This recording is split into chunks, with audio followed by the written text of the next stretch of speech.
Anyong mga kurikong, for today's video, may mapakita na naman akong kakaiba dito sa Korea. Alam nyo ba na mayroong ganitong lugar dito? Parang restaurant siya na campingan, ganon. So, magbabayad ka dito ng 30,000 won or $30. Sa loob ng 3 oras, pwede ka dyang mag-camping yan. Meron silang mga tent dyan, meron na yung aircon, merong electric fan, ganon. At meron na ring grill, nakasalang na yan dyan. So, ito nga pala yung loob ng ng building. Bali ito yung dito ka mamimili ng mga foods, ayan. Tapos may mga laruan din ng mga bata, may computer, ayan, may table games, ito na may arcade, ganon. So dito sa loob na to, ito yung parang pinaka kitchen yan.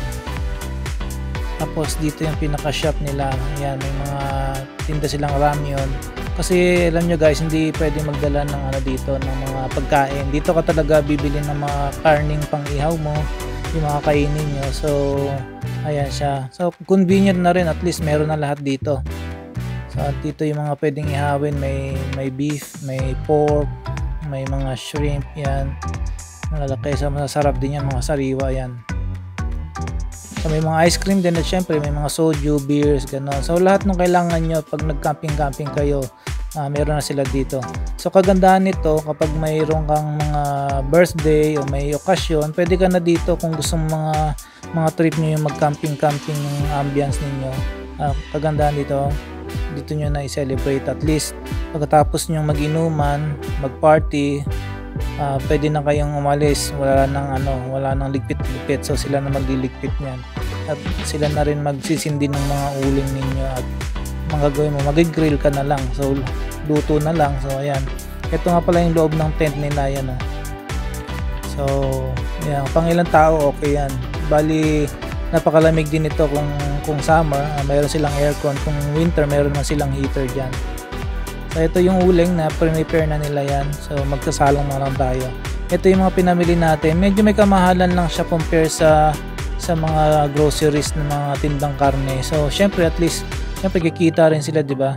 Kaya medyo mahal siya, pero ready na siya. So convenient na talaga siya. May mga sausage din ito. So yung dalawang pirasong sanggupsal na yun nasa 27,000 won or $27, ganun. So medyo pricey ng konti, pero sakto lang, at least convenient naman. So ayan, mag-iihaw na tayo. 3 oras guys, so mahaba na rin yun, enough na hours na yun para makakain, makapag banding, makapag games, yan. So magandang tambayan siya kapag weekend. At kaganda nito guys, hindi siya kalayuan dito sa bahay namin, dito sa mga apartment. So hindi talaga siya remote area. So parang within the city, tapos may campingan na ganito. So 'di ba, marami talagang pupunta dito. Siyempre after nung kainan, hindi mawawala yung ramyun diyan. So ito yung pinaka-highlight ng mga Korean, yung kumain ng ramyun, pampawala ng umay.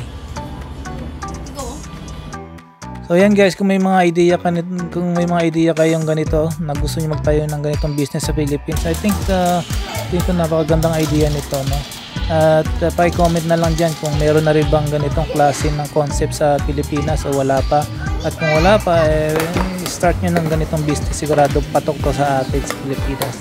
So thank you for watching guys. Annyeong!